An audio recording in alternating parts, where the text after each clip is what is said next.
आजकल देश में बजट की चर्चा हो रही है। लोग बजट पर तमाम तरह की बातें कर रहे हैं। हमने भी आपके लिए एक वीडियो बनाया था जिसमें भारतीय बजट का इतिहास था। भारतीय बजट के बारे में बहुत सारी रोचक जानकारी थी।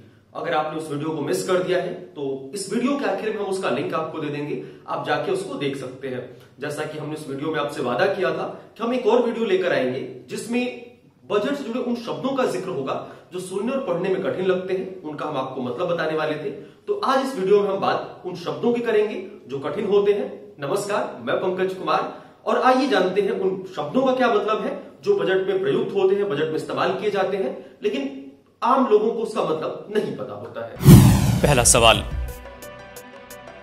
डायरेक्ट टैक्स यानी कि प्रत्यक्ष कर क्या है? डायरेक्ट टैक्स यानी कि वह कर जिसे आपसे सीधे तौर पर वसूला जाता है, मसलन इनकम टैक्स, व्यवसाय से आय पर कर, शेयर या दूसरी संपत्तियों से आय पर कर। दूसरा सवाल,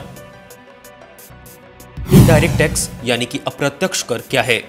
इनडायरेक्ट टैक्स यानी कि वह टैक्स जिसे आप सीधे नहीं जमा कराते हैं, लेकिन यह आपसे किसी और रूप में वसूला जाता है।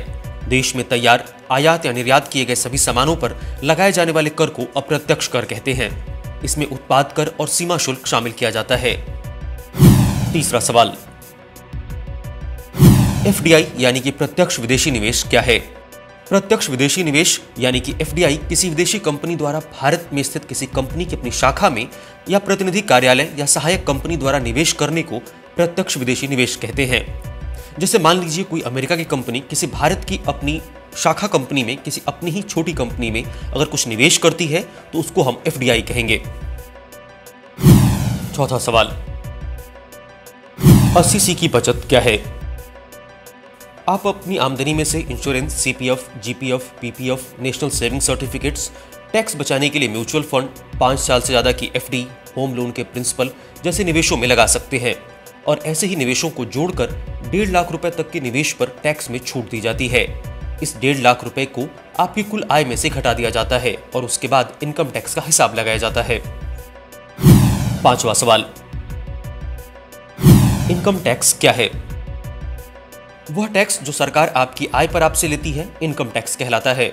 वर्तमान में लागू नियमों के मुताबिक आपकी आमदनी के पहले 2.5 लाख रुपए पर कोई कर नहीं लगता। 2.5 लाख के बाद की कमाई पर टैक्स लगता है।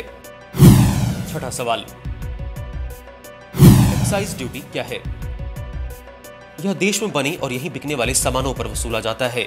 कंपनियों को फैक्ट्री में से सामान निकालने से पहले इसे भरना जरूरी है।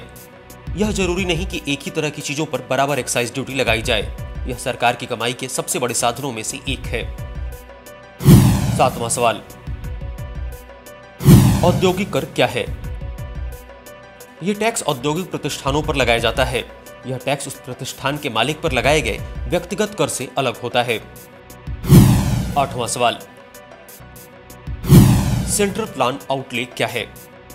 यह बजटीय योजना का वह हिस्सा होता है जिसके तहत सरकार के विभिन्न मंत्रालयों और इकोनॉमी के विभिन्न सेक्टरों के लिए संसाधनों का बंटवारा किया जाता है।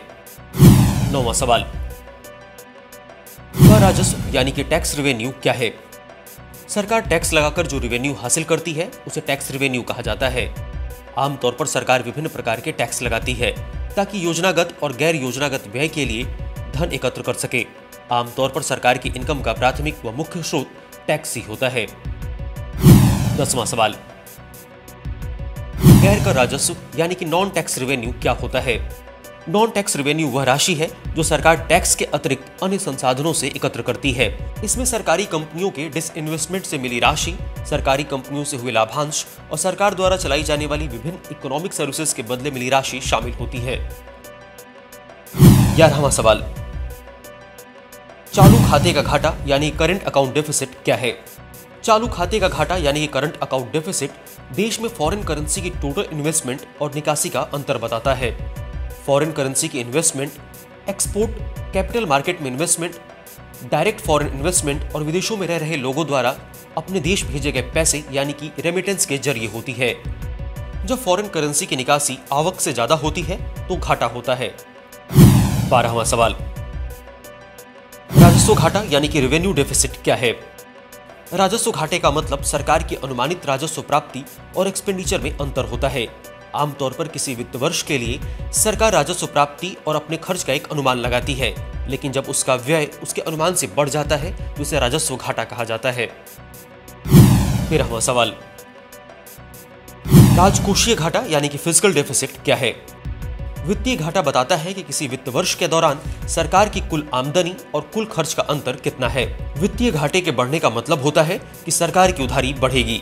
यहाँ ये समझना जरूरी है कि अगर उधारी बढ़ेगी तो ब्याज की अदायगी भी बढ़ेगी।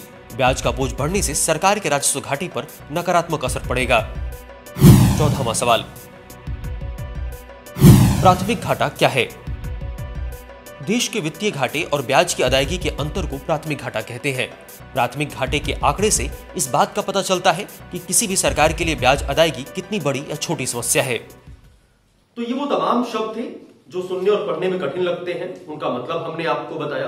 अगर आपको कुछ नहीं समझ में आया तो वो भी लिखिए, हम कोशिश करेंगे कि हम उस पर कोई और वीडियो बनाएं और उसको हम आपको आसानी समझा पाए।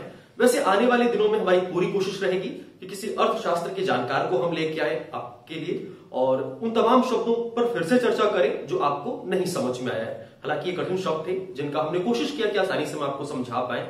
अगर आपको वीडियो अच्छा लगा तो लाइक करिए, शेयर करिए ताकि ज्ञान बांटने से और बढ़े, और हमारे चैनल को सब्सक्राइब जरूर करिए। नीचे बेल आइकन दिख रहा होगा, उस पर क्लिक करिए ताकि जब भी हम कोई नया वीडियो अपलोड करें तो आपको नोटिफिकेशन मिल जाए और आप देख पाए।